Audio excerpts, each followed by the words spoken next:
That's a good one. That's a good one. Oh, God, it's a toad, son. It's a toad, dude. Let's go.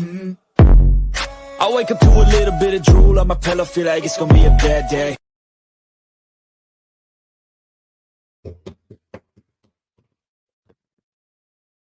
What's going on, friends? Welcome back to Fishing Friday Live. You just got Pete and I in here today. Ben is a little busy with the OneCast Fishing business right now. And speaking of OneCast Fishing, head on over to OneCastFishing.com. Use the code TheOneCast to save 10% at checkout. Get your lineup of snagless jigs, weedless net heads, all the different soft plastics that he offers, to include the OneCast Fishing apparel and, oh, by the way, the OneCast podcast apparel, which you'll see on his website. I got some bladed jigs sitting right here. Our good buddy David Fuchs is up in Maine right now. He's probably going to be ripping some of those through that natural vegetation up there. So hopefully, David, you catch some. But head on over, help support those who support us at OneCastFishing.com. Use the code TheOneCast. When you're done there, head over to CarolinaWatersNC.com. Use the code TheOneCast. All one word at checkout. Save 20% off your order. Get you some gloves, UPF shirts, hats, all of that good stuff. T-shirts, casual wear. They've got the new children's T-shirts, which are super nice. If you got kids, you want to get them a super comfortable shirt to break in for the school year, because I know they're getting ready to go back. Head over to CarolinaWatersNC.com. Use the code TheOneCast checkout. And then you can head to Hobie Eyewear. Use the link in the description, and I'll post it up in the chat here in a minute for everybody that's listening. Or you can go to our link tree, which I'll post right now because I have that memorized. And you can click on the Hobie Eyewear one and go to that link. And you'll save 15% off your order. So you can grab a $105, $110 pair of glasses. It works out to about $83. And yeah, check them out. Hobie Eyewear, HobieEyewear.com, but use our link that I'm going to post in the chat here in a second to get those. So hope everybody's doing well. It is Friday. I am not fishing this weekend. I don't know if Trey's going to make it out or not. I don't know, man. We got a lot of storms rolling through the Piedmont region. It doesn't mean that I won't fish in the rain, but I definitely won't fish in the lightning. But those fronts coming in with that pressure system, low pressure system and stuff, that a lot of times will trigger those fish to start a feeding frenzy. So if you hit it just right, you can go out there and have a phenomenal day on the water. But if you hit it wrong, you're going to get hit by wakeboards and stuff. And I don't know if I want to do that tomorrow or Sunday. So we'll see. Yeah, we got that. We've got a tropical storm coming that looks like it might hit us. Not 100% sure if that's going to catch us or not. They're still tracking that. So we may have a bunch of rain come next week. I've got to start getting ready to move in a few weeks. So that's right, man. Everybody knows, if you weren't on last Fishing Friday Live, or you haven't been following Pete's personal life, he and his wife are now technically permanent residents here in North Carolina. So congratulations to both of them on being homeowners here in the Tar Heel State. Yep, just about. We're about to wrap that up. We close on August 12th. So looking forward to, I'm not looking forward to the move. Nobody likes that, but looking forward to being down here permanently and getting that part over with and finally settling down. We've been living in a travel trailer for 6 years because I was here temporarily for a 2-year project. But yeah, looking forward to that. We might have our first house guest here in November. If nobody else comes down before that, David and his wife are thinking about coming down for an extended time when they come down to fish the SOBA event, which is the weekend after the next Take a Warrior fishing event. Trey's rocking the Take a Warrior fishing jersey that we're selling to help raise some funds for that stuff. Yep. If you're looking for a shirt to support a great cause, you can head to warriorfishing.org. You can order one of those jerseys, and all the proceeds go to getting our heroes out on the water. So we have that event coming up in November, which is November. I'm going to pull up my calendar. I don't know, but if you're looking to order one of these jerseys, what you're going to get is exactly what I'm wearing right now. It's got all the partnership logos on it. Yep. To include the OneCast podcast right here on my right sleeve, which is pretty awesome. And it takes about 8 to 12 days to get to your doorstep. So relatively quickly, or at least for me. And they fit. This is an XL, which is the standard size shirt that I wear. They're very, very comfortable. Breathability seems pretty good. And so I'm definitely going to be rocking it during the I might rock it during the Soba tournament too, you know? Yeah. So yep. So November 2nd is that, and then the 8th is the Soba tournament on Norman. So if you're looking to fish and help our nation's heroes, those are two good events for that. And then there's another one coming up. I'll get some details on, which is down on Lake Murray, which is another big event that we've talked about in the past. I just don't know the details on it off the top of my head. They just started taking registration and everything, so I'll get that out there. What's going on, Nick? Hope you're doing well, bud. So yeah, we were going to talk a little bit about news and stuff going on. Yep. So high school BASS championships going on. It's like 206. It's like 275 boats, 3 boats or something on Chickamauga, which I think is absolutely ridiculous. But hopefully everybody over there is having some fun and learning something. There's a lot of pressure on the lake, but it's a lake that gets a lot of pressure, so it's not that much out of the ordinary, I imagine, for that lake. What else was going on? So, yep, Chickamauga's going on. There's a bunch of random like news updates. I guess in the fishing world, you talked about it earlier, but Major League Fishing is going to be live streaming their team event, right, up on Lake Erie in PA, which is your neck of the woods. So what are the dates on that? It's in August. It's August 25th is the first day. I can't remember. I think it's 4 days. So it's a Cup Series team, but that's not a team on the same boat. They're in their own boats. And they can communicate via, I don't know if they use radios or phones or whatever, but they have an earpiece in. Yeah. They can talk the whole time. It's kind of a cool deal. So you can check that out live this year. So should be pretty cool. Should take top 2 teams from every state for high school championship. Completely agree, Nick. I think North Carolina has like 27 teams there. And I just think it takes away from the accomplishment. It's kind of like we talk about, like, everybody's down on participation trophies and stuff, but like, if everybody makes it, then is it really a championship if you take 19 teams from one state? Go ahead, bud. No, good. Well, I was going to say that, and Nick, you bring up a good point, and I think the next guest that we bring in, who might be a repeat offender, is going to kind of talk about like the expectation management in the industry, especially as it pertains to like professional angling and stuff like that. So you might see that guest pop up, which is going to be on a recorded episode next week. But that is part of the struggle in the industry, right? There's limited opportunities. There's a lot of opportunities, but there's limited spots at the pro level. And, you're not going to get there by everybody, fishing a championship together. Like you're going to be dealing with cuts and stuff. So we don't want to take away from those guys. Like they're doing great things and creating opportunities, but we also have to do some expectation management for the youth in the industry as well, because as we know, some of our buddies that fish the Pro Series, it's an absolute grind. And what I mean by that is a financial grind. So next year's going to be even worse. Oh, for sure. With the economy, the industry's hurting. Mercury just temporarily laid off 1,700 employees.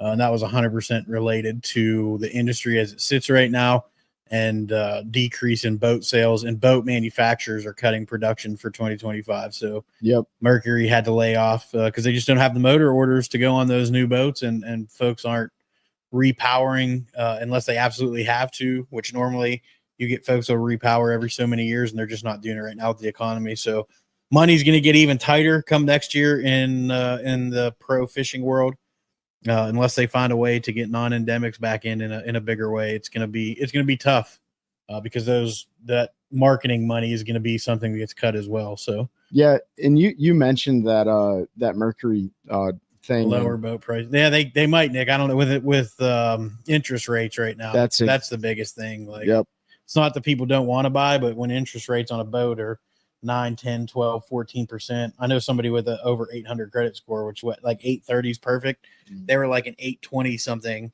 and 9.5% was the best they could get on a boat loan. Yeah. I mean, if anybody is kind of pays attention to Happy Friday, appreciate it. Man, Andy. If anybody pays attention to the market, the boat market, and you see the boats on social media that are being put up for sale by the pros, I mean, they're putting them up as soon as they order them. That's not out of the realm of normalcy, but at the same time, you'll see those boats go from, on bassboatsforsale.com and stuff like that. They'll sit there for months and months and months, and then they'll go through like 5-6 different price drops. And that just goes to show you right there, like people aren't being able to jump on those. And so, yeah, man, Mercury's laying people off due to interest rates being so high and them not getting the orders. I mean, it makes sense, right? Does that mean it's going to drive down prices? Couldn't tell you. No, it's not. Yeah. We've been saying for 20 years boat prices were going to come down, and it's been 20 years and they've just continued to climb. Anytime you have a luxury item like that, I mean, unless people just stop buying because of prices, which isn't going to happen because you have people that have more money than sense and they don't mind going out and spending $110,000 every year on a depreciating asset. Yeah. It's not an investment, folks. Vehicles and boats are not investments, so don't ever tell yourself that's what you're doing.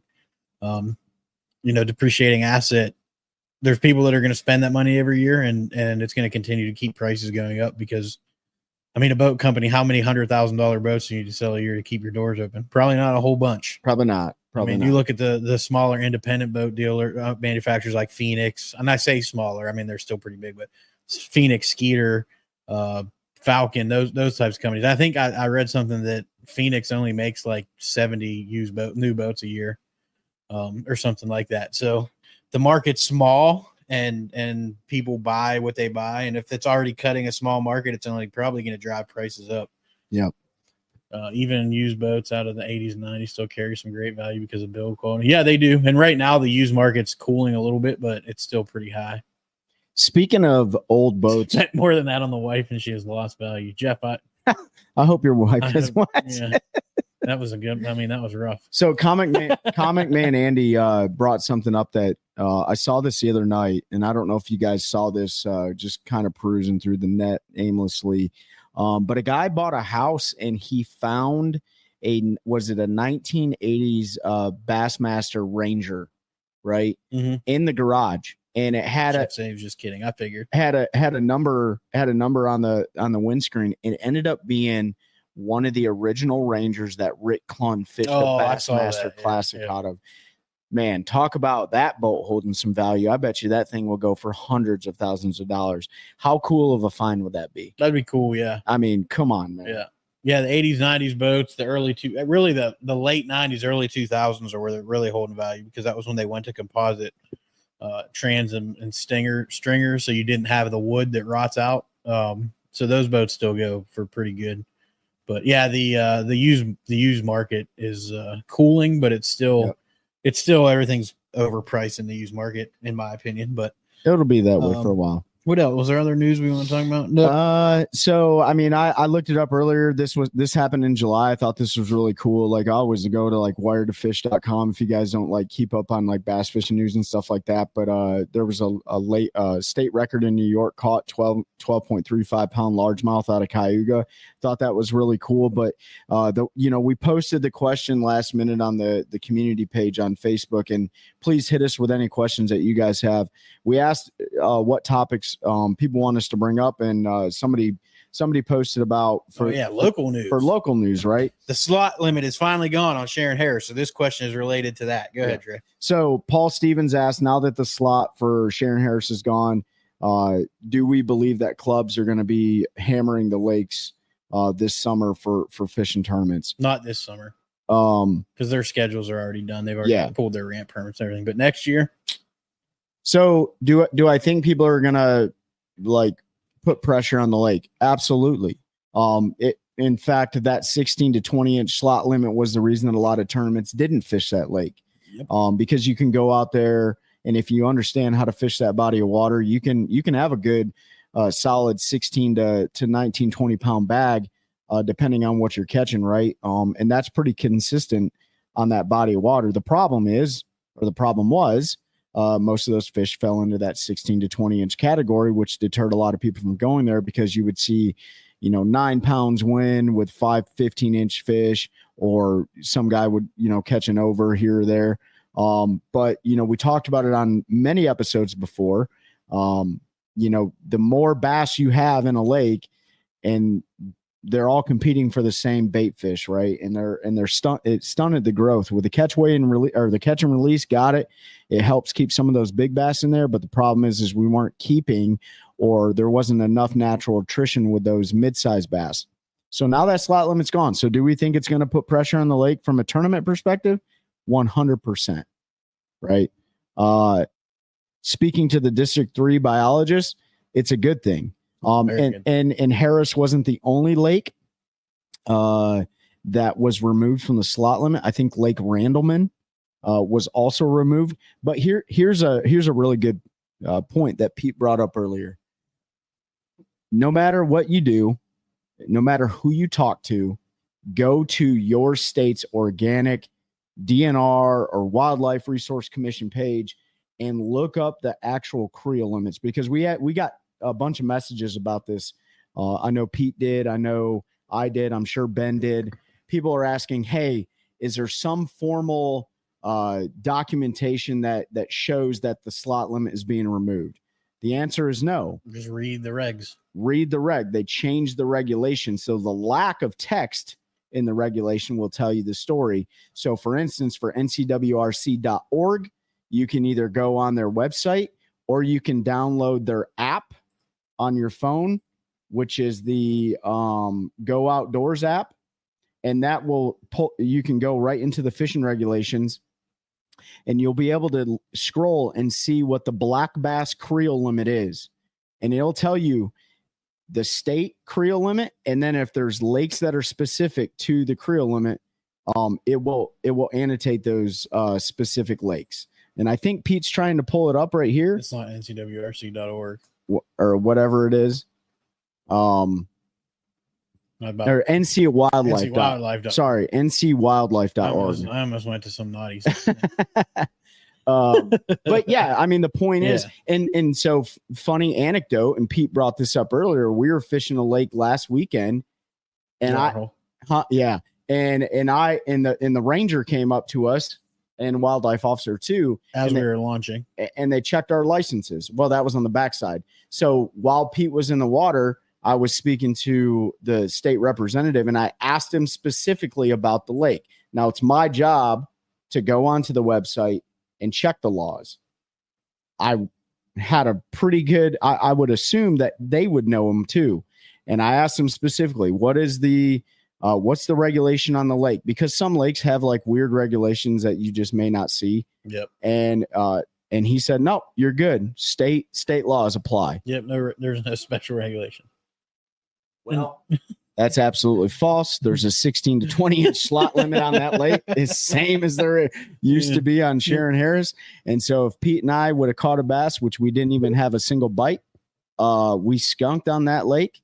And we caught 2 fish. They just weren't bass. Yeah, well, they don't count. Yep, didn't get to put a fish in the boat. We if we would have put largemouth in there in our live wells to, I don't know, take pictures of them at the end of the day or whatever, which I don't do, which some people do, some people don't, we would have been breaking the law and it would have totally been our fault. They do usually have it posted at the launch, but there wasn't anything there, so it was kind of a last minute deal. We decided to go to this lake and check it out, and probably never go there again. No, I mean, we're going to go there again after talking to the guys. There's definitely good ones there, but it was not ideal conditions. Yep. But yeah, they had a slot and we didn't know. And if we just check your reg books, if you go to New Body Water, look at the reg book for whatever state you're in, make sure that there's nothing special going on that lake that'll get you to bind. I'm not going to say what lake it was. Nick just kidding. It was Lake Phelps. Yeah, it was Lake Phelps, man. It's like 3 foot deep, the entire lake. It is the second largest natural lake in the state of North Carolina.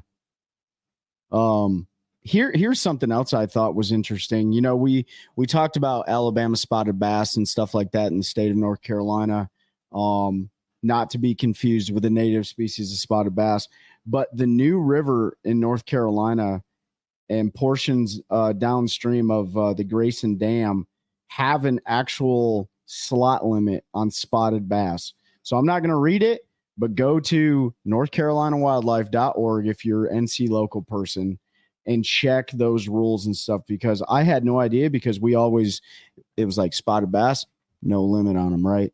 Well, that's not the case for certain lakes. So just get smart on your local That's because laws. those are the river where the native spotted bass are, yeah. Yep. They're not the Alabama bass. None of the lakes have limits on them. But yeah, still check your eggs so you don't do something stupid. And I'm surprised they did that, because part of said Bragg has weird rules for every pond. Absolutely, they do. Yeah, I'm sure they do. But yeah, it was Lake Phelps, cool lake. I'll go back when it's clear, probably to bedfish. But it was it's literally like 4 foot deep, the entire lake. It's just a big circle in the middle of nowhere. we had gone down to the river and mashed them all morning and decided we wanted to go try something different. So we pulled out at like 11:30, 12 o'clock. No, it was like 11:15. Yeah. Took her out over old Lake Phelps and chugged around there for a little bit. It was milky, so you couldn't see the grass lines, which apparently is what you need to fish. And we couldn't see them because the wind was blowing 402 miles an hour out of the north. And yeah. But if you guys are Lake Phelps, if you've ever been to Lake Phelps or you got a buddy that fishes it, we're never going to go there on the reg. But if you have any intel or any information that can help somebody catch a fish on there that you're willing to share it with the group, man, because that place is an interesting body of water. How did we do at the Roanoke, we Jeff? mashed them. Yeah, we mashed them. I mean, frogs in the pads, man. Frog and buzzbait. Yep. I cut everything on a buzzbait. Hey, Mom. My mom is watching from Kalamazoo, Michigan. Hey, Mom. Mock Jesus. That's right, David. Yeah. But yeah, so that was fun. And that's really everything in the industry right now. So yeah. There's other random news, but nothing really important to talk about. Anything super. We've got elites coming up on the Northern Swing, which is always fun. Yep. You'll get to see some big. I mean, everyone's watching the Olympics right now, dude. You know what I mean? I haven't watched any of the Olympics. Yeah, the only thing I haven't watched seen it. was the turkey guy that just rolled out there. Comic Man Andy, you're also in Kalamazoo. Oh, nice. All right, from man. Kalamazoo. Well, hey, Kalamazoo in the house, man. Mom, Comic Man Andy said hi. He's live he's watching on YouTube right now. Trey's native land of Kalamazoo, Michigan. The old zoo, man. We're from the 269. He's the second most famous fisherman to ever come out of there. That's not true. There is another Kalamazoo angler on the MPFL. His name's Angel Rosario. I never heard of him before, but I mean, you know how it is, man. It's like being from Jersey, David. You can't go anywhere without hearing about Ike and Ellie, right? Same thing in Kalamazoo. You can't go anywhere without I said you're the second most famous. I mean, dude, I am not the second most famous. KV, I mean, there's way more. Jonathan Van Dam's from there. So, yeah. Yeah. He would be the most famous if Kevin Van Dam wasn't from Kalamazoo. It's kind of hard. He's got a little ways to go to catch up to him. So Comic Man Andy asked if we ever smallmouth fish on the rivers up there.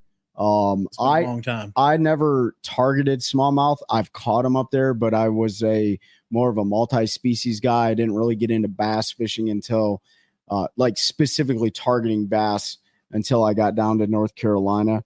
Which, by the way, Andy, if you ever fish North Carolina waters, be prepared to potentially be upset because it is a very, very different style of fishing and very specific to North Carolina. So if you can catch fish here, Andy, you can catch fish anywhere.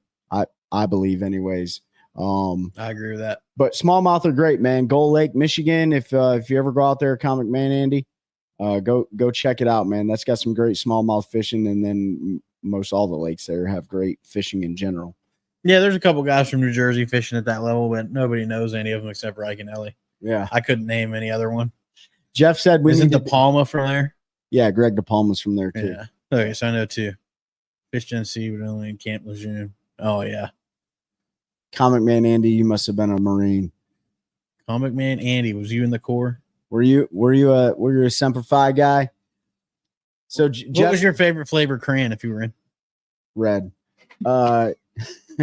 You should. Jeff said we need to do an episode on the water. We keep talking about it. It just service is the biggest problem. Yeah, service is tough, and then trying to figure out like how to make it work without hooking each other. So here's the red. He was right. Red was his favorite. Red is his favorite color. That's the color of the Marine Corps, man. Right. Like red and gold, baby. But thank you for your service, Comic Man. Yeah, thanks, Comic Man. We're all about like supporting our veteran community. Obviously, we promote Take a Warrior Fishing, Heroes Harvest, FX3, focusing on veteran suicide awareness, Special Operations Bass Anglers, any organization that's out there to support our veteran first responder community, those who put their lives on the line for our safety. We always want to show them support. Absolutely. Yeah, that's something we want to do more of, Jeff, is like educational on the water stuff. But you know, the problem is we don't ever turn the cameras on. Yeah, I get too caught up in fishing. Yeah. Forget to turn the cameras on, and then we're like, that'd be awesome. And then, yeah, it's never on camera. So Jeff, we 100% would have had phenomenal, and I mean phenomenal tournament footage for this year. And Nick can attest to this because they got to hear all the, menagerie of stories that happened after the fact, because we all roomed together this year, which we're going to do next year. I'm assuming I'll sign us up for it. We're all rooming together next year on the Fishers and Men Trail.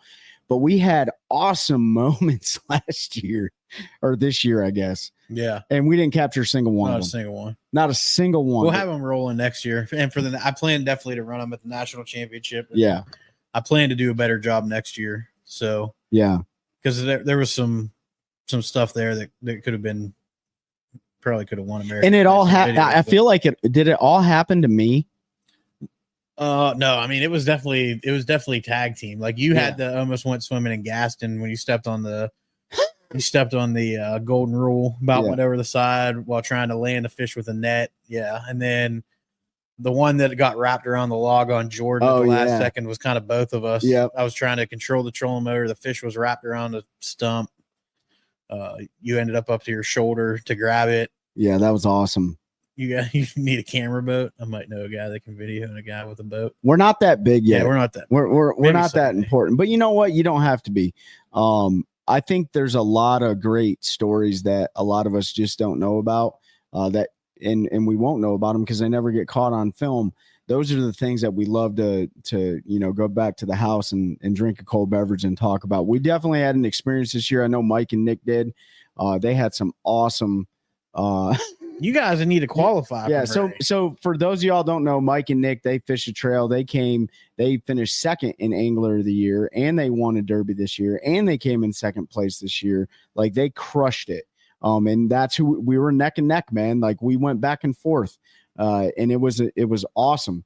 And so the house was the victor for the majority of the year. I mean, it was for the year, right? And so Mike and Nick have to fish a regional championship, and then they, I believe, take the top 20%. Correct, Pete? Yeah, top 20% of the regional guys.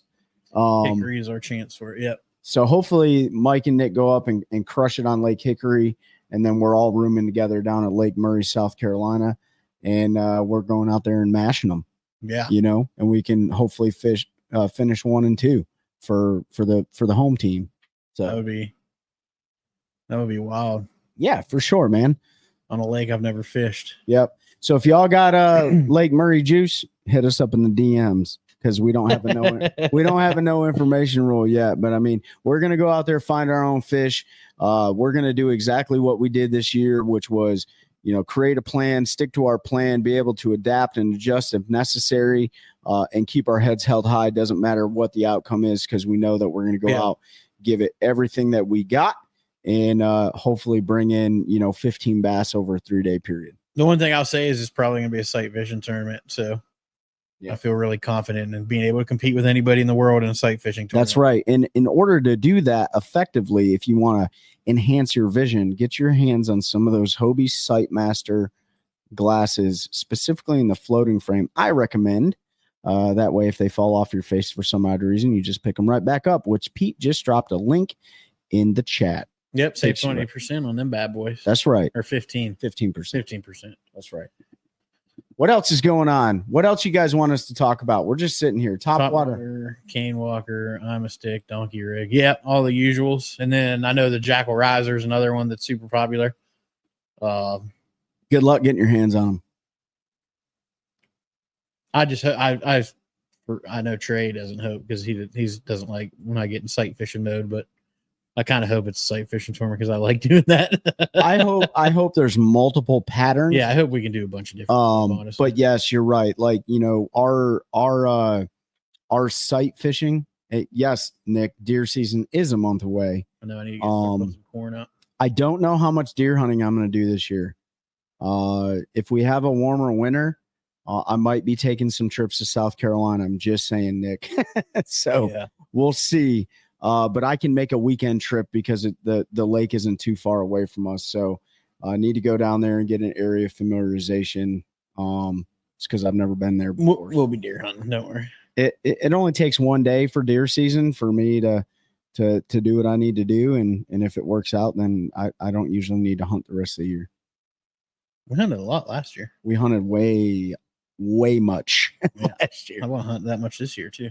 We won't miss opening day this year. We were on Gaston last year, and I had giant bucks in front of my trough, right in my, that was sickening. David Fuchs chasing smallies for the next 7 days. It's just kind of that lull time of the year in the fishing world, like water's heat, hot, air's hot. Tournament season's kind of at a lull, other than some of your clubs and stuff, Yeah, and your Wildcat tournaments, which that's another thing. Like if you guys are in an area that has like those typical Tuesday, Wednesday, Thursday, whatever night of the week Wildcat tournaments where they're like 5 to 9 or 5:30 to 9, that's a great way to look at the weights of those tournament results and figure out how good or bad the fishing is. And a perfect example of that is Falls Lake, right? So the Thursday nighter on Falls Lake took like 8 pounds to win. Yeah, it was 8 pounds. And sometimes it can take upwards of 18, 19 for 3 fish to win. Yeah. Yeah, so it's the dog days, time to slow down, downsize, do all that stuff. It'll be interesting to see this Wednesday, the Wednesday nighter on Harris, and what that looks like now with the slot limits going. I might be there. Yeah. Thursday nights at Tillery also 6 to 9. Yeah. Yeah. Nick, I don't know if you mind me sharing or not, but Mike, I don't know if you were with him, but Mike Nadeau caught a spot on Tillery. Did he really? A pretty good one. Yeah. It's no longer with us. Yeah. It's with the Lord now, but yeah, I hadn't heard of any being caught in Tillery, but it's 100,000%. He confirmed tongue patch and everything. He sent me the picture. There's no doubt about what it is. So I don't think they were in there, but they are now. The one he caught was a pretty good one. So if that one was in there at that size, I'm trying to find Nick's text message so I can show you the picture. Yeah, right there. Old Tillery. Oh yeah, that's a 100,000,000% a spot. Oh wow, look what he was doing to catch him too. Yeah, Mikey's learning. Mikey's out there learning a little forward-facing sonar there, bud. Got a whole set of OneCast flipping jigs to test out on the rivers up here for smallies in the dead summer. Awesome. They've caught a bunch of smallmouth in Minnesota and Wisconsin and other places. So yep, they should do you well, man. Looking forward to you can share Ben with that. So we can catch all 3 now, spot, large, and smallie. That's true, yeah. For now, the smallmouth will be gone. Yeah, and I know there's not a ton of them in that lake to begin with, but there are a few. Tillery's a fun lake. I want to make a trip over there one of these days and just to get fun fish. I love the way they school in that lake, and you can catch them in the middle of the lake on top water in the middle of the summer. I forgot to bring up a topic that Seth asked us to bring up. Seth Micah, while we're talking some local stuff. All right, so here's local stuff. So if you're local North Carolina angler or an outdoor enthusiast or whatever, head on over to that ncwildlife.org page. Check out their news stories. They just did one of the largest aquatic vegetation planting operations in one of the city lakes here, which is Lake Grandma Bain. North Carolina Wildlife is working diligently. They're listening to the anglers about bringing vegetation back into our lakes. Native vegetation, not invasive, right? Which you guys all know, like hydrilla, the species of hydrilla that's in a lot of the lakes. We all know it's amazing. Don't ever tell anybody about it because where there's that hydrilla, there's usually good bass fishing for the most part. Yep. But he wanted us to bring up the fact that they are working. They're listening to what the anglers have to say. However, they also rely on the anglers to provide information. One of the pieces of information and labor. They need volunteers. If you don't have anything going on, and that's the thing, I asked them specifically, I say, what is your volunteer turnout looking like for people showing up and helping out with planting aquatic vegetation? A lot of universities, Boy Scouts, different organizations that are conservation organizations, they're showing up, but anglers aren't showing up, right? And I know I'm guilty of it. We're all out there probably fishing. But if you find time, that's all they're asking for is if you can donate some of your time and labor to help planting some of these native aquatic vegetation species into our lakes. So they just did a giant plant in Grandma Bain. Yep. They're also looking for you to help them out on where to plant the vegetation, right? So they're looking for softer bottoms in low in less traveled areas. For instance, like maybe your giant flats on your lake that used to hold vegetation or have never held it before, but you would like to see it there. He asked specifically, like, hey, if you can send grid coordinates or a screenshot of maybe your Navionics or Lake Master map where you'd like to see that vegetation. They got some initiatives and they're looking at additional funding, and I won't talk anymore on that. But there should be some good things in the pipe for NC Wildlife to help us out. But they need our help too, guys. So if you have that knowledge, you're out on a local lake of yours that you want to see vegetation be planted in, provide that feedback via an email on the ncwildlife.org website. Yeah, or just reach out to Seth directly. Or reach out to Seth. And directly. It's way easier to find that stuff, like the plantings and stuff, on Facebook. Their website, as far as that stuff, kind of sucks. But if you go on their Facebook page, they post like when it's coming and where you can sign up to volunteer and stuff. So I definitely want to do that if they come to a more local lake. Graham Ebane's a little bit far for me, but yeah, it's nice to see that. And I know there's some more stuff coming on Harris as they continue to get those plants to take root, which are working in certain areas. I've already sent them 3 spots. Yeah. You know what I'm saying? Like, and there's already some that are taking space. If you know where to look, we found some grass that has taken root that is not in the cages anymore. So, someday if we help, Harris may have grass like it once did. It's just going to be native grass and not invasive. So, right. I know a lot of folks like to think that it's a conspiracy and that the Wildlife Commission hates us anglers and they're just trying to destroy our fisheries. But we've gotten to know the biologists, and they do care. They are limited in funds and all of that, but they do what they can. So we've got to work with them to make things better. And I still give credit. I still take some credit on Harris slot limit finally going away, because we put the bug in Corey's ear 2 years ago, or about it over a year ago. Yep. Saying, hey, you guys really need to take a look at this. And he's like, we have been. Every time we've taken it to try to reduce the slot, the fishermen come out and it gets turned away because they don't want it. I said, well, you may want to try again. Yeah. Because it had been quite a few years. So are they going to try and get rid of the grass carp? I mean, they're going to eventually die. They don't live forever, and they don't breed. But I can tell you that the increased presence of bow fishermen, I've seen a growth in it. I mean, just from I also noticed this year a decrease in the number of grass carp. Still a lot of common carp. Yep. But compared to last year, the number of grass carp that I saw on Harris was significantly less. And listen, like grass carp or the carp are necessary. And Jeff, we just got that pic that you sent Pete. He sent me deer pictures just chilling in his backyard. I'm gonna snipe that dude in the face. But a healthy balance of all the native fish is necessary, right? And right now, Nick, that the most populated issue is the largemouth, right? One of the largest issues is how overpopulated the small largemouth are. Stunted in that slot. So give your friends on Facebook and Instagram, and those who like to keep bass, show a little grace. I'm even thinking about going out there and harvesting 5 of those, 15 to 16 inch bass over a few week period to have a fish fry. I'm not a bass eater, but you can make anything taste good when you deep fry it. Like, let's be honest, right? The same thing goes with the Alabama spotted bass, right? Yeah, you love to catch them, but they're a problem, right? So don't hate on people for keeping bass. The whole catch and release theory is great, but you have to be mindful of how many fish are in there. That's an invite for sure, Nick. Anytime you want to get. All you got to do is call. For the fish fry. Maybe we'll just go get a bunch of bass and do a housewarming fish fry. Oh yeah, we could do that. No, I won't eat bass in the summer. Yep. Their meat gets mushy in the summer. Once the water cools down a little bit, you can't tell the difference between a bass and crappie. I don't care what anybody says. But in the summer, their meat just gets mushy. I don't know. Yeah.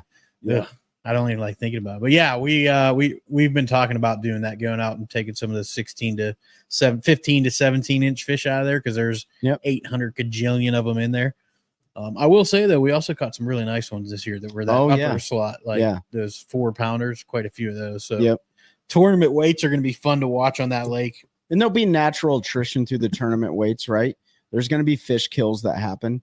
Hopefully the fish kills aren't the 6 to 8, 9 pounders. Hopefully they're the smaller ones, but you know, I mean, there's if they were going to kill the 6 to 8, 9 pounders, they were going to kill them anyway because they were outside the slot. Yep. And you know, there's natural attrition, just catch and release fishing. I forget the exact percentages, so I'm not going to say it, but even catch it and immediately release, there's a certain percentage of those fish that die every time. Part of the problem, and I know this is going to be controversial, but I'm going to say it, is everybody thinks Harris is super pressured, and it's not. No. So there's not as many people out fishing Harris, catching the bass. So even that catch and release attrition rate is not impacting the population because there's not as many people out there doing it. So now you'll get some tournaments out there. You'll have natural attrition even through catch and release, and then you'll have some of that tournament attrition, and it'll help balance that. And then hopefully some of those folks that do like to eat the bass will go out there, because you don't see them. And you know, there's certain demographics of people that eat a lot of fish, and we see them on Jordan a lot of times out there catching fish. You might start to see some of those folks on Harris now that they don't have to be as concerned with lengths and getting busted for you know, not being able to keep what they catch. So I will say this, if you've been out on any of the, specifically Harris, but I've seen a really like a daily presence of the sheriff's department. Yeah, they pretty much live. They have been living on the lake. You guys do know, or we talked about it before, there's been a fatality this year on Harris. It was before the summer really hit. Well, they just capsized the boat a couple weeks ago on Harris. Yep. And then they just capsized the boat. But I can tell you that they are not, the sheriff's department is not looking for anglers as much as they're looking for people with alcohol and, you know, littering and safety violations and stuff like that. And they are hemming them up. And I appreciate that. Yeah. And it's not just them. I mean, we had a conversation with somebody that used to work for NC Wildlife as an officer, and he worked this area, and we were joking because the only times I've ever been checked in North Carolina have been on the Roanoke River, twice on the Roanoke, and then now once on Lake Phelps. Yeah, I've never gotten checked on Harris, never gotten checked on my George, first never time. gotten checked on Gaston, Norman, and this gentleman told us specifically, like, yeah, we weren't looking for fishermen when we were out on those lakes. We were looking for those pleasure boaters that are out there drinking beer, littering, doing a bunch of stuff. He's like, we did check anglers that, you know, when they saw us coming, they were suddenly taking off the other way and things like that. But your guys that are out there bass fishing and doing that kind of stuff typically weren't the ones that they had the issues with. They were more worried about the safety concerns that Trey was talking about. You get them out there boozing. I don't know if we've talked about it, but we don't have porta-johns at Harris anymore because of the folks on the 4th of July decided to use it as a dumpster and filled it full of trash and just, it was disgusting. And so rather than clean it and put it out there, they just took it away. So now there's no porta-johns at Sharon Harris anymore, thanks to people not being responsible. So I'm not just going to blame the pleasure boaters, even though we think a large portion of it is that, because I mean, everybody sees it, but just be respectful if you have, no matter where you're at in the country, respect what you're provided with. It is, yes, it's our resource, right? Like, yeah, littering and what's up, April? Hope you're doing well. Hey, April. It is our resource, God given, right? Like, we have a right to use our natural places, but part of that, and the reason we have government regulation now, is because people aren't responsible enough to take care of that stuff. And so we got to have somebody police us and tell us not to throw freaking beer cans into the lake. Like, if people were just responsible and weren't crap bags, like, I'm here, I go on a rant, but if you were just responsible adult and you didn't trash the place, we wouldn't have to have all this government oversight. People are like, we shouldn't have limits on fish. Well, if people didn't abuse that and were filling coolers full of fish, hundreds of fish that they didn't need just to do it, then we wouldn't have limits on fish, because we decimated populations to the point where they were basically, don't drink antifreeze. Yeah. Where they were basically extinct. Like, and fishermen and hunters have been the leaders in conservation on those species And so I understand, like, I don't like government or eat tied ones. Yeah. I don't like government sticking their finger into everything that I'm doing any more than the next person. But I also understand why, because we can't even have freaking porta-johns at the launch at Sharon Harris without a bunch of jackasses going out there and filling it full of trash. Yeah. So now I gotta be a bear and now you gotta get I got in the woods. duty in the woods, you know. Get out there on old Hurricane Alley and just chuck up the bankside there. Here's a positive news story too in your local area, and if you're outside the state of North Carolina, you may have been dealing with this too. This is directly from law enforcement themselves, but they have apprehended numerous. I would say they've tapped into a couple networks of people stealing your catalytic converters. Yeah. At the ramps. So I think they hit 2 different networks of people. You guys all know that they steal catalytic converters because they have what in them? What is it? What's titanium? Yeah, whatever precious metal that's in your it's platinum. Platinum. Yep. Which then, you know, companies obviously jumped on board with selling catalytic converter covers and stuff. You know, certain vehicles were targeted more than others. Yep. That is not a cheap fix. Nope. So I had to buy almost $400 security plate for mine because they were targeting the specific vehicle I have because it has 2 catalytic converters. Yeah. And they're both full of platinum. He has a Tundra. No big deal. But ain't nobody going after it now. But yeah, so those are things too, right? So you got limited law enforcement. We don't want government infringement anyways. But when we do need them, they're all tied up doing other crap. So, you know, we got to police ourselves. I think that's the biggest message. Just police ourselves. We do a good job. That's what we're all about here, is just making sure everybody's informed, educated on what the new updates are. We're not 100% updated all the time, but, you know, this is what's going on in the local North Carolina area. I'm sure it's happening in other areas as well. Yeah. So we have some of the best fisheries in the continental United States, hands down. Like, I'll say that. And some of our buddies that have came on the show, we have some of the best places to fish. They're tough. They're tough, but they're good. But they're good. Yeah. So hopefully we see some of these lakes bounce back because the lake's going a cycle. We talked about that before. Look at Kentucky Lake. The Harris chain of lakes is going through that right now. Sharon Harris may be one of those lakes. Michigan, Comic Man Andy. Yeah, dude.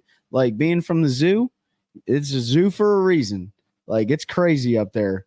The highway, rest stops, truck stops, all of it. Yeah, man. I mean, Methville, USA. And I love my hometown, man. But, you know, so hopefully, Comic Man Andy, you listen to this and you're helping educate and inform those anglers and those hunters and those conservationists and everybody else up there. Like, you know, there's no reason to get in a pissing contest with somebody, but there's a tactful way of educating somebody on what's going on. And if they truly respect the resource, then they'll take the time to actively listen to you.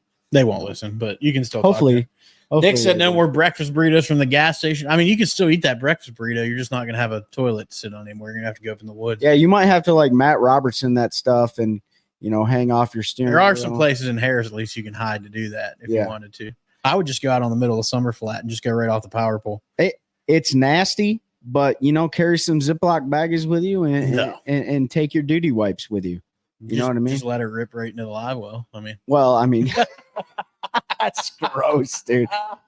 So first of all, you can't duty in Pete's live well, because when he goes to clean it out, there's going to be like monster cans and all other sorts of stuff in there. That was like 4 fishing trips of our trash that was in there. And you got pool noodles in there, so you're going to be grabbing duty pool noodles. You know what I mean? Yeah, take the pool noodles out. Been there, done that on the show on River. So is my dad. It sounded like somebody dumped a 5-gallon bucket of water. So, you know, I'm wondering if that's why the new Nitros come with like a little waste paper basket that's inside their cooler. Hanging off the power poles, Nick said. Yeah, it might be why that waste basket's in the new Nitros. You just let it rip right into that bad boy and wash it off in the side. Jeff said we can't smack the bums because then we're the bad ones. Yeah, I know. You see people. It'd be nice just to be able to slap them in the back of the head. Yeah, Christine, no Porter Johns at Harris, but you said there's no fish in that lake anyway, so it's fine. Yeah, so you'll just, the old bumper dumper. I've seen that. Yeah, that's an option, I guess. If you can figure out how to rig it up on the boat. I don't know if I'd want to take a bumper dump in the parking lot at Sharon Harris. How did this conversation you just never know where. This is why we don't script things on the OneCast, folks, because you just never know where it's going to go. And right now we're talking about dookie while we're fishing. So. Let me say something about dutying in the water. Oh god. You need to check the lakes you're fishing though, because certain lakes have very specific rules about bowel movements going into their water. I know. If it's a drinking water lake. So Lake Randleman here in North Carolina, there's a ramp fee of $15 unless it's changed. The lake is closed on Sundays and Mondays. You can't go over 15 miles an hour on that lake. It has giant bass in it, or it used to. You can't beach your boat and step foot on land. You must carry a bucket with you to put your pee and poo in. And also, no matter where you're at, you start hanging your butt over the side of the boat, somebody could see it, man, and call the cops on you. So you need to be very, very careful. I will say that. Comic man, I was just talking about metal Folgers cans like 2 nights ago with my wife and how much I miss them. They were the best for everything. I bet you could order them on like Amazon or something though. I don't know. Somebody's probably got them hanging around. They didn't last all summer, and then they would get stained with the coffee smell, so the dookie didn't smell quite as bad in there. Good gracious, man. I did not see this conversation. No, tonight, this reminds me of appreciate this. If you guys haven't heard our episode, it was a long time ago. It was with Stephanie Hemphill Pellerin. She fishes the MPFL. Oh yeah, she peed in Harvey's carpet. Yeah, she peed on Harvey Horton's boat. But she also had like a drone flying over her that she didn't know about or something like that. Somebody came around the corner. Yeah, somebody came around the corner. So, it happens, man. A little spike it action went on the carpet. You can't, there's no way you can tell me you haven't been peeing off your boat thinking you were safe. And then all of a sudden here comes a boat around the corner and you had no idea that there was a nature trail. Yeah. Oh man, I did that multiple times. I didn't realize all these lakes. The first time I did was at Harris. I was just back there. I was up north towards they have the trail up there near the on the right power side. plant on the right side. Yep. And I was just there like 5 feet off the bank, just hanging it out there, doing my thing. And all of a sudden I'm like, oh, there's deer coming. And then here comes these 2 chicks just out for a jog in the woods. And I'm just out there letting her go. So it's better than forward facing sonar talk. Maybe. What are we doing this weekend? Nick, I don't know. My sister, that's what I'm trying to figure out. My sister is coming down and her husband and kids for a family reunion for his family. So we're going to try to see them tomorrow for a little bit. And then I'm just trying to get stuff together to try to make this move as quick as possible. So that's my plan. I don't know. I am actively and passively searching for, and Nick, you already know this, my daughter's first vehicle, which is going to be a midsize SUV at that $5,000 to $7,000 range. So probably with well over 260,000 miles on it. But you know what? Gotta start somewhere. Gotta start somewhere, man. My first car was a $500 Ford Tempo that I had that overheated on me all the time. So, I learned a lot of respect from having to pay for my own vehicle and stuff like that. She's not in a position to do that. She's a full-time athlete and full-time student. So probably might do some driving around looking for vehicles and stuff. But I might go fish a local pond for a couple hours. I don't know. I'm still trying to figure it out. Jordan Nature Trails will get you. Yes, they will. And those silly disc golf course that I didn't know existed on there till I was dropping it. I didn't realize. Yeah, listen. In the middle of one time. Don't like end up in the woods squatting. I was like, oh, this is a good place to take a dump. And then all of a sudden there's people throwing a Frisbee. Yeah. And it's not, we went right back to this conversation. Don't end up on familywatchdog.org, dude. But the other crowd you got to watch out for is when they're duck hunting and you have no idea and you miss them. And all of a sudden you got bird shot flying past you when you're trying to do your business. So that's another one, but I duck hunt. So I usually look for decoys. I don't know. I know what to look for. What are all you guys doing? What are y'all up to weekend? this weekend? We know the Fuchs are up in Maine. They're going to chase some smallmouth in the next 7 days. What do you got going, Nick? You working this weekend? Jeff's probably fishing. Jeff's fishing somewhere. Nick's probably working. Comic Man Andy maybe hitting the rivers for some smallmouth. Maybe. I don't know if your guys' weather is good. I don't know, man. It's wide open. Probably end up at Jordan. Yeah. Probably. I always say I'm not going to fish, and then I end up fishing. So, Yep. but yeah, this is also going to be posted for later, so you can let your friends know so they can come. Fixing fences and making homemade pizza. I know where I'm going for dinner. Yeah, the pizza part sounds good. Comic Man, yeah. Comic Man Andy said, "Yes, sir. Front moving through now." Well, that's what that could be good. Then you get a little post front condition going up there. Go out there and schwack some smallmouth. Yeah, God, I miss brownfish. If you guys didn't know, if you weren't on last week, a wildlife show in Albemarle, yeah, or you go nice. with Carolina Waters. So if you're near there, make sure you go check out the wildlife show. I know Nick's going to be there. I don't know if Carolina Waters is going to be there, but I know 911 Custom Baits is going to be there. So I had to burp. And yeah, if you're not throwing their buzz baits, you're messing up because I'm wackadoodling them. I might be fishing a tournament on Sunday, but that is to be determined right now. Cheat on me, bro? Yeah. I might be fishing a tournament on Lake Gaston on Sunday, but I'm waiting for a phone call. So we'll see. We'll see what happens. But if you weren't on our last Fishing Friday Live, we did our last giveaway, and that went to Zach. Yep. Right. So congratulations, Zach. You're going to get your box of jigs, and your Carolina Waters prize pack. I just messaged him to get a hold of Nick, and then Mike Johns and FX3 custom jersey. So So congratulations to Zach. And we'll probably try to do a giveaway again, like I don't know, Thanksgiving time, something like for the holidays. We'll try to get some of our partners to throw some gear in, and we'll just thank y'all, with some stuff to thank you for supporting us to listen to the show. I know a lot of you have bought hats and shirts and stuff, and that's awesome. But just having you here is great.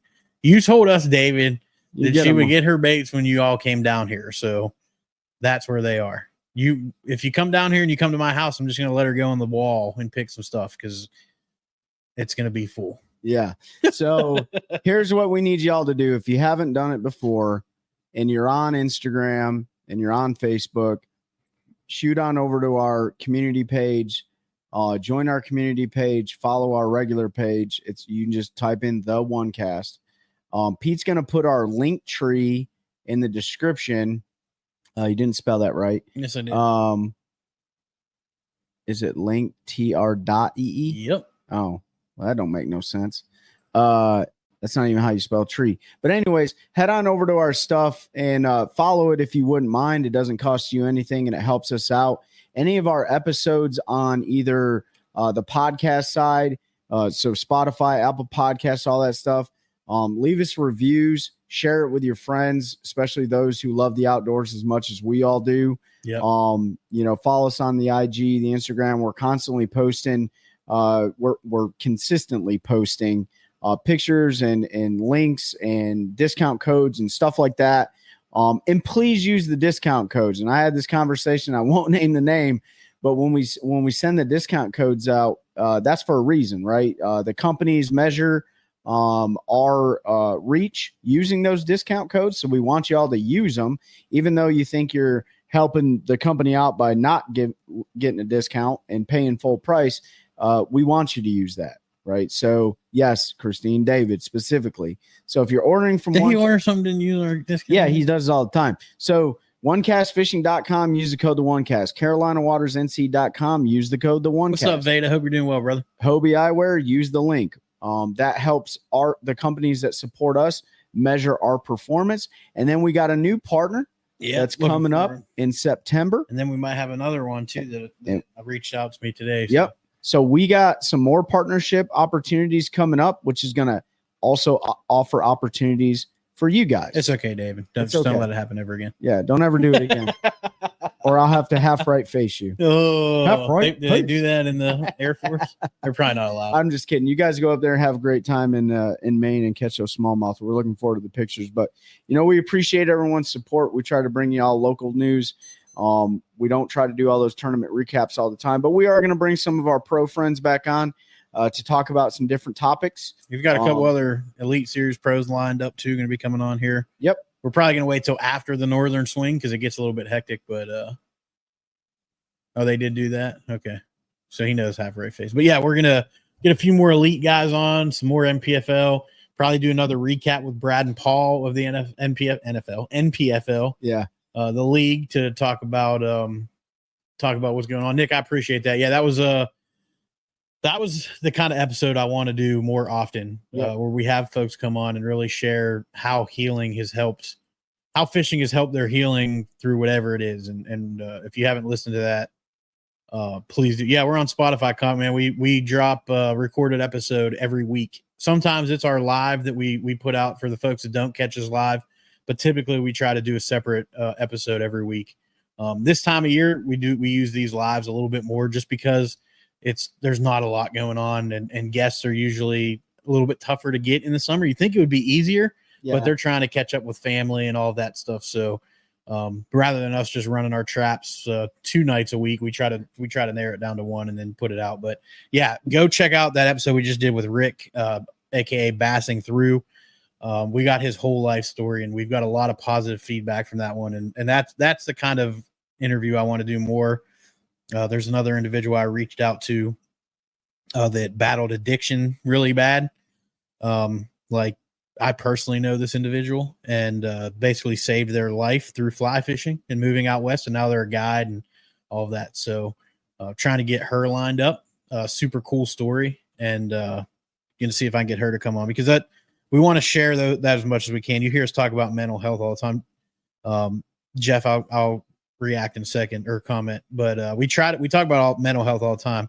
Whether you were military, first responder, or you're just an everyday person, we all are dealing with trauma. We all have stuff that haunts us, and we gotta break down that stigma that it's not okay to talk about it, especially as men. I know there's women listening too, but I know I was raised where you didn't show that emotion. You just gutted it in, and you did what you had to do.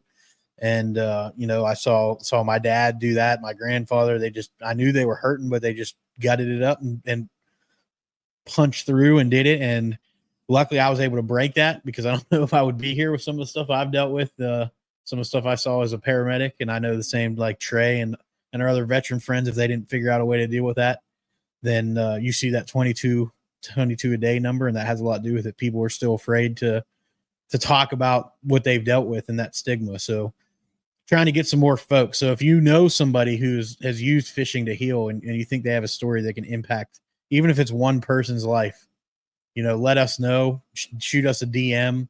If you have our numbers, text us, whatever, and let us know. And I'll try to get those folks on, because I think Absolutely. It's important. We try to share as many of those stories as we can to try to help as many people as we can. I'll tell you, and it's not all about bass fishing. This show it doesn't just revolve around bass fishing. So yes, Comic Man Andy, Mission 22, the Valhalla Project. Yeah, you got your coin right there. I keep mine in my at my desk at work. Yep, we got the coin right here. Thank you to Mr. David Fuchs and his wife for bringing these down to us. Your story isn't over.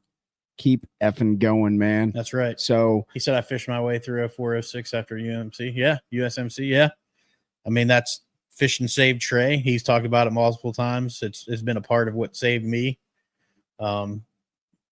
It's amazing what the outdoors can do to the soul, and we've been blessed to work with Heroes Harvest and Take Warrior Fishing and Soba, and see people that have never fished get on the water, and people you don't even know will just open their guts up to you. Yep.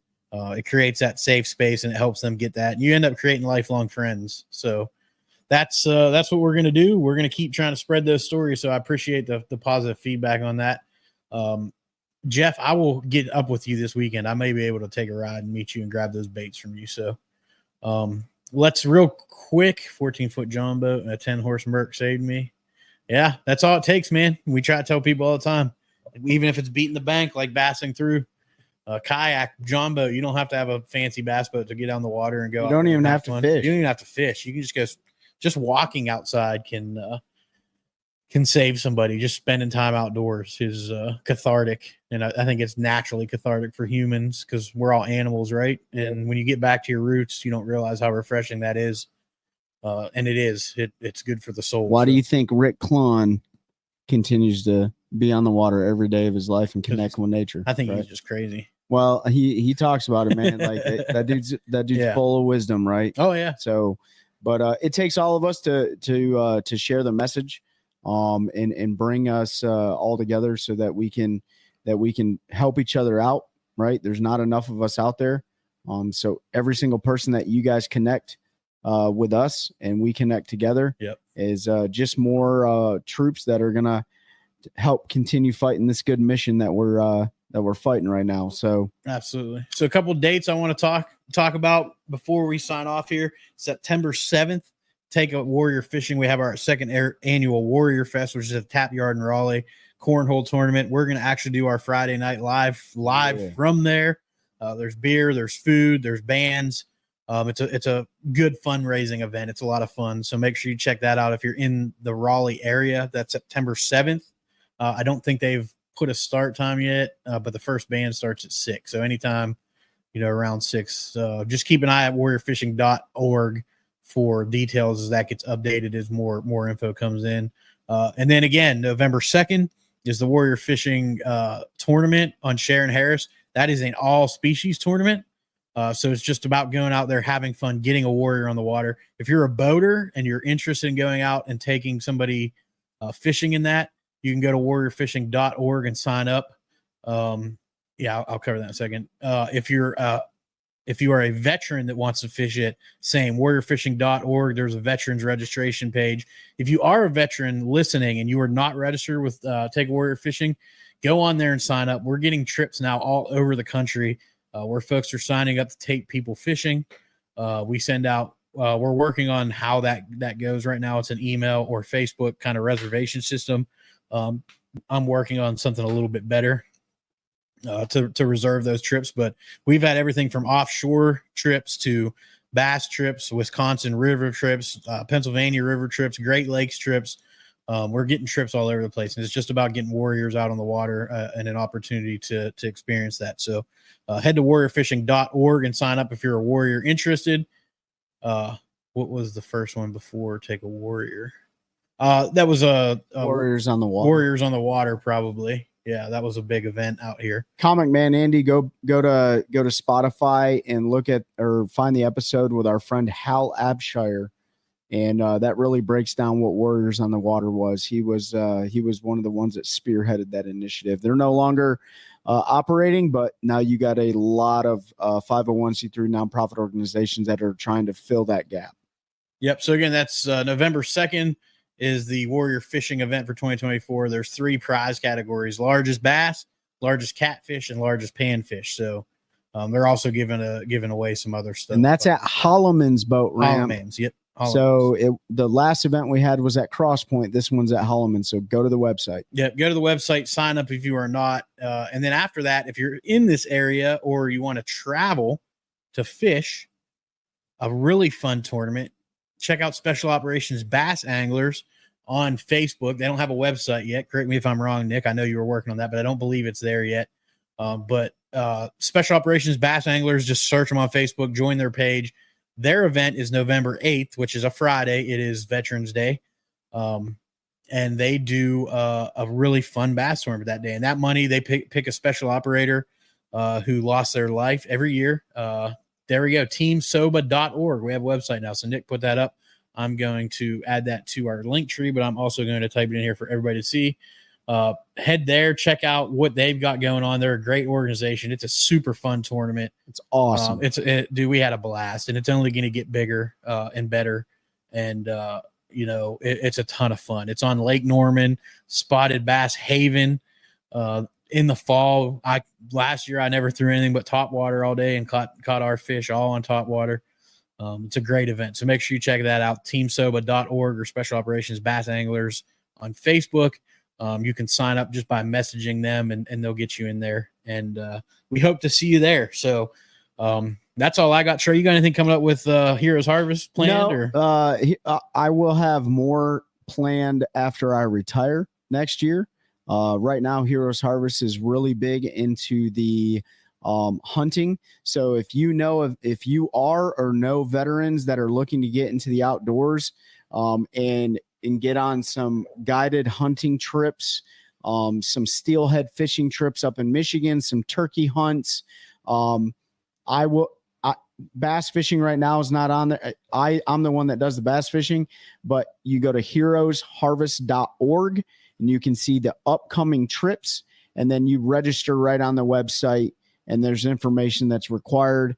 And then we've gotten guys and gals on elk trips, steelhead fishing, turkey hunting, all sorts of stuff. Same concept, getting veterans in the outdoors, whether or not you're active duty or former military. And they do a fantastic job. They're more in the hunting realm, but we're going to build the fishing portfolio a little bit better once I retire, just based on time and resources. There you go. So make sure you check all those organizations out. They're linked in all of our descriptions on our podcast and Linktree and all that. I make sure we keep that up to date. So check them out. Trey, you got anything else? No, man, we covered all the local news, the national news that we thought was important. We talked about dutying in the water. Duty in the water. So no, I appreciate everybody. Like I said, head on over to our Linktree, follow all of our socials, help support those who support us by using those codes. And help us continue growing a culture of anglers helping anglers one cast at a time. That's a good one. That's a good one. Oh, God, it's a toad, son. It's a toad, dude. Yeah. I wake up to a little bit of drool on my pillow, feel like it's gonna be a bad day.